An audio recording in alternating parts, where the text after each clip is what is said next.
Okay, from top achiever to survivor, Diyana's story. So today's story might just change how you see every report card, every school award, and every child who doesn't quite fit the mold. Why?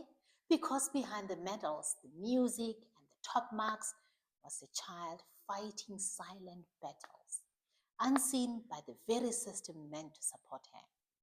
Diana's journey is not just about success.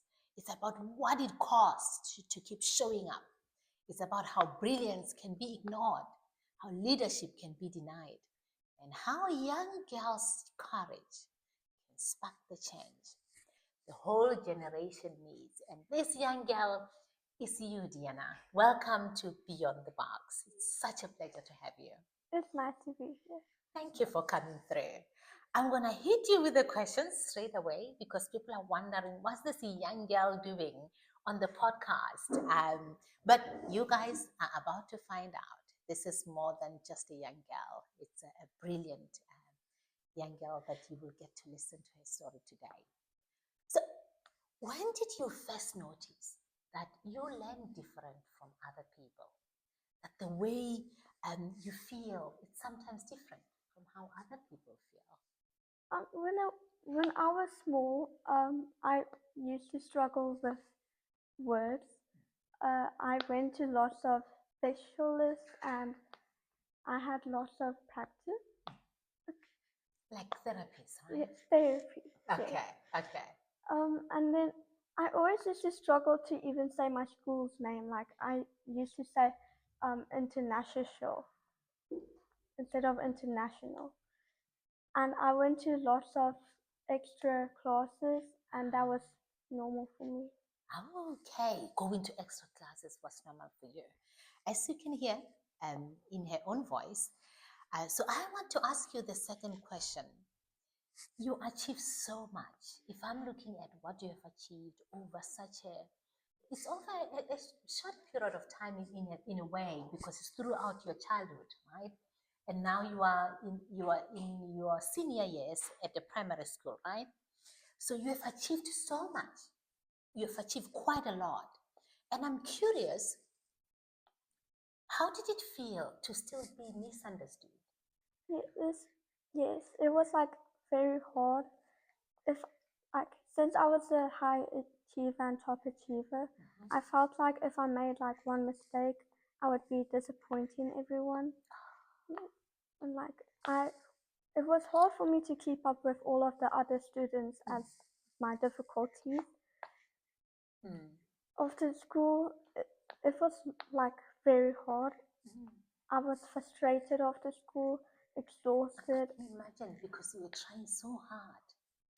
You're really trying so hard for people to see you, right? And for people to appreciate your intelligence and how brilliant you are. But I think we need to focus on the fact that, you know, you were the first tennis team. You were in the first tennis team by the age of by grade 3, right? And you beat the kids twice your size. That's a huge accomplishment, right? You kept showing up, Diyana, and for therapy, for sports, for school.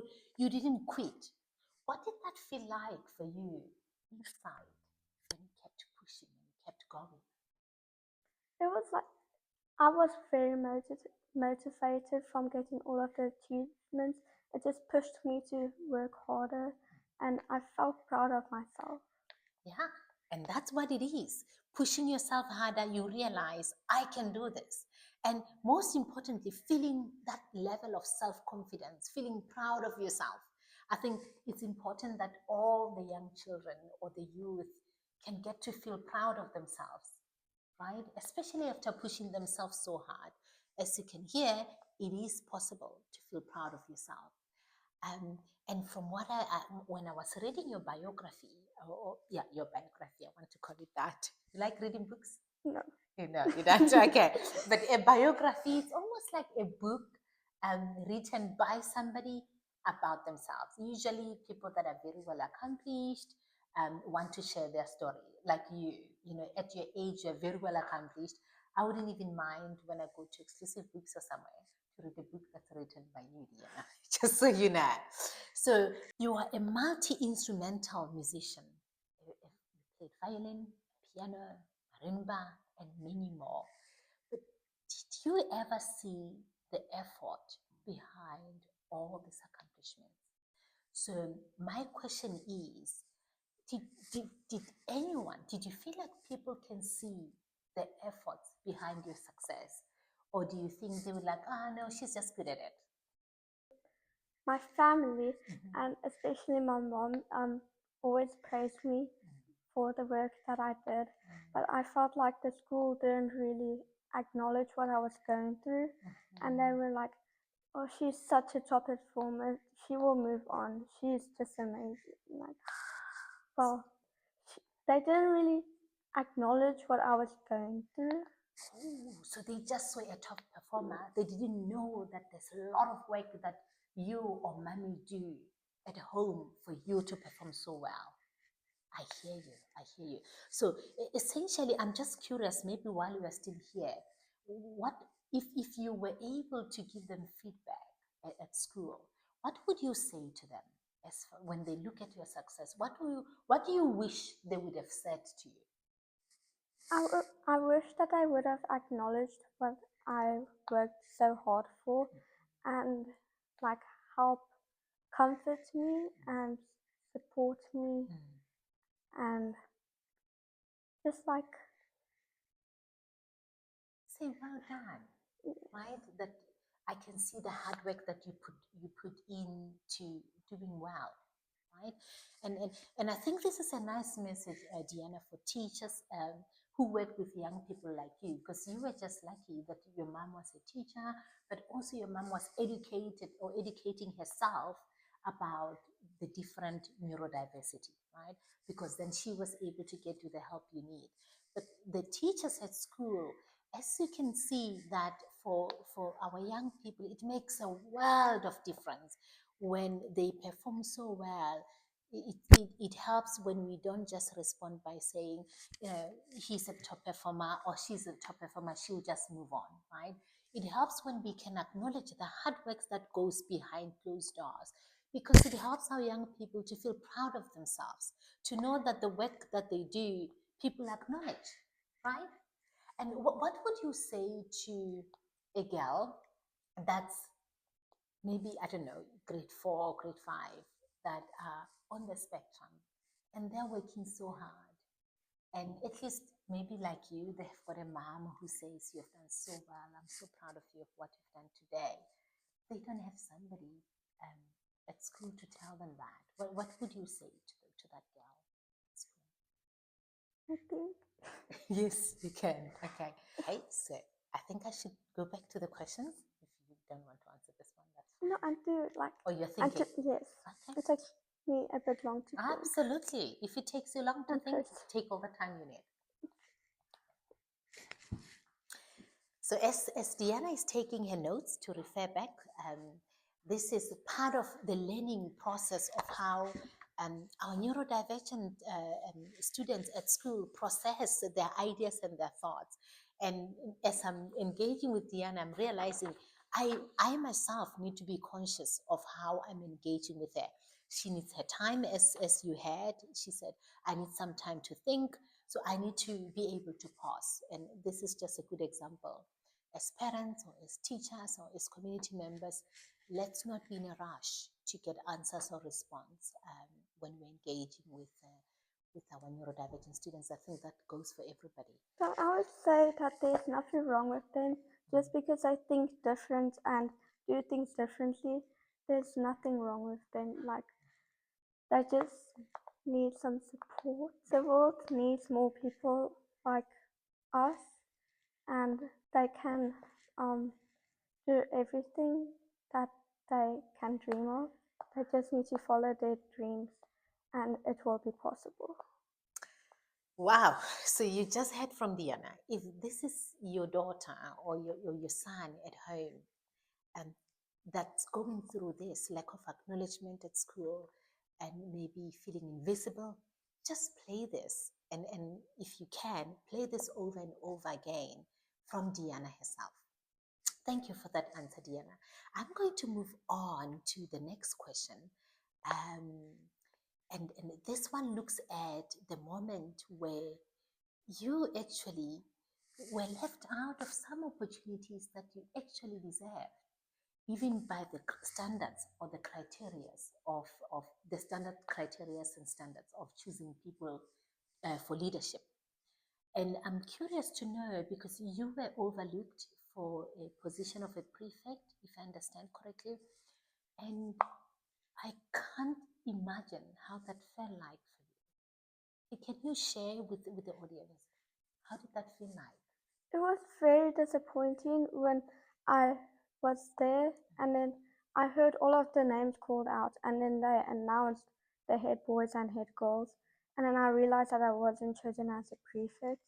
It was very disappointing. And it was like everyone always told me that I would become a prefect, and the disappointment was very hard. Yeah. And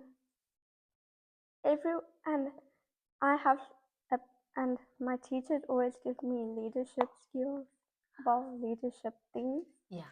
And I've been voted many times for leadership this, and it was very disappointing. Yeah. And to see everyone as prefects this year and not me being one was very heartbreaking. I can imagine, because you heard from your peers that we see you as a leader for the school or as a prefect in future. But not only that, you were working hard behind the scenes. You were nominated or being treated like a leader essentially before you could think, or you could apply, or you could get a title of a prefect. The teachers were saying, you're a good leader, Diyana. And you're like, okay, so this is quite promising. And you worked hard in sports, you worked hard in academics, in the class, you worked hard in music, in every field. You were amongst the best, amongst the top. And I can see that it's still a little bit sore, because it feels unfair that you are being recognized as a leader, but not actually being given the title to lead. So that must really be difficult. And I'm curious what advice you will have if there's another girl out there, maybe in America or in Joburg or in Europe, who's feeling the same level of disappointment as you, that they were looking forward to be given opportunity to lead, not because they're entitled to it, but because they deserve it, because they meet the minimum requirements. What would you say to that girl? It's in the same situation as you. Wow, I thought I was going to get this position. I didn't get it, and I don't understand why. What words of comfort or encouragement would you give to the other girls who are in the same position as you? Sure. I can imagine, because there's been times when I applied for promotion at work, back when I was working, and I didn't get it. I've been working hard, putting in the time, working extra hours. When they need something done, I raise my hand, and people did comment, like they commended for you, that, oh, you have great leadership skills. You are very organized. You are they call me a performer, and an overachiever or an achiever. But when I didn't get the promotion, it was very upsetting. So I can only imagine the many girls out there in their homes. They probably like, I'm not going to school anymore. I quit my work. I'm not going anymore because people are not acknowledging my work, right? So I would give them advice, but this is not my moment. It's your moment. What advice would you give to these girls that are going through a similar situation that you've just gone through now? You should never give up, because you will get recognized sooner or later for what you're doing, and then you'll get lots of more achievements, and you'll be proud of yourself and for not giving up. I'm not going to repeat what Diyana has said. this is obviously something for you as parents to take notes, and maybe hopefully you're watching this with your children, because it can be really difficult when we're not being acknowledged, and more so when we are not having the same starting point as our counterparts, that it becomes a little bit more disheartening. But if you can play and re-listen to Diyana's words about what your child can do, there will always be more opportunities, and don't give up. So I'm going to move on to the next question. And this one looks at the teachers and maybe even the schools, right, that are working with amazing girls like you. What advice do you have? I mean, maybe not advice. What do you wish the teachers and the school should have done in a situation like yours? They mostly focus on my mistakes. Like I always did everything correctly, but they focus on the one or two mistakes that I made, and they never looked past that. Yeah. And which is fair? No. Looking at somebody's mistakes. They didn't really acknowledge my achievements and what hard work I put through in my life. Looking past the mistakes is very important, because we're working with developing brains, young people that are still growing, and if you're holding them on to that mistake, it's almost the same as you being, as a teacher or as somebody in position of authority, being held down to your mistakes. It's unfair. So I want to just appeal to the best version of who we are as humans, to say, let's look past people's mistakes. And as you hear from Diyana, her great achievements, which were plenty, and in many cases exceeded the things that she made mistakes on, or the things that she couldn't do. So it's important that we look at other people's achievements, in particular the strengths, the things that we're great at, right? So that's Diyana's wish, and I'm hoping you guys at home, you can focus on that as well. Diyana, you are sharing your story now, right? And this story you're sharing not just for you, you're sharing it for other people as well. And I'm curious, why do you want the world to know about your story now? Why don't you wait for later? Or why didn't you tell it when you were in grade 4 or grade 5? I know you were too young, but why are you sharing this story now? Since I'm a big achiever, if there's other children like me with difficulties, then what if it would also happen to them? And it's very unfair to look past their mistakes and their disabilities, and to only focus on that and not their achievements. And this year, looking at what has happened, I realize that it's really not fair, and that many other children could also be going through what I'm going through right now. Wow. So you're aiming to empower them, to help them to stand up for themselves, but also to get the teachers to change the way they look at this learners. Am I correct? Yeah.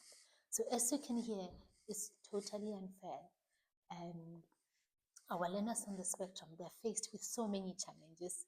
Please, let's not add to them, and let's not be part of the challenges ourselves. Let's nurture, let's support. And as you can hear, if you're a parent at home, I encourage you to train or support your child or help them towards self-advocacy. And as you can hear, she's feeling it's unfair the way she's been treated, and she doesn't want this to happen to any other child or any other young person out there. So I think there's a lot to take from Diyana's story. It's very inspirational, Diyana, to speak for yourself and to say, this must stop with me, because it hurts me so much, but I'm moving on. I hope with my story, everybody in the community, from teachers to the schools, but also to the peers, can know that, there are people that think differently. We must think past their mistakes or what they cannot do and support them. For orals, like to add on to that, I always used to do it outside because of my anxiety, but I never thought that that would be a problem. But on the night of the awards, and I had my speech ready to say, but yeah. Oh, so on the nights of the awards for the everyone thought that I would, well, my friends told me that I would become head girl. So you had prepared the whole speech. So from outside, Diyana looked like a rising star. But from the beginning, she was fighting silent battles. Diagnosed with sensory processing disorder at 6 months, and later dyspraxia, ADHD, the inattentive type, dyslexia, and ordinary processing disorder. She was told she wouldn't cope in mainstream school. But she did more than cope. She soared, as you have heard from her.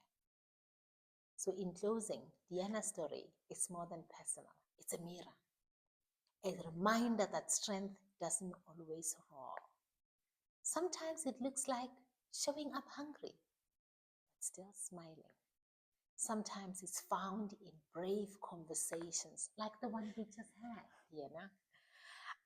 Let's not wait for our kids to break before we believe them. What if the very things that make them different are exactly what the world needs more of? I know we said this yesterday, but we're saying it again. This is it from Beyond the Box. Please remember to follow, like, and subscribe. See you soon.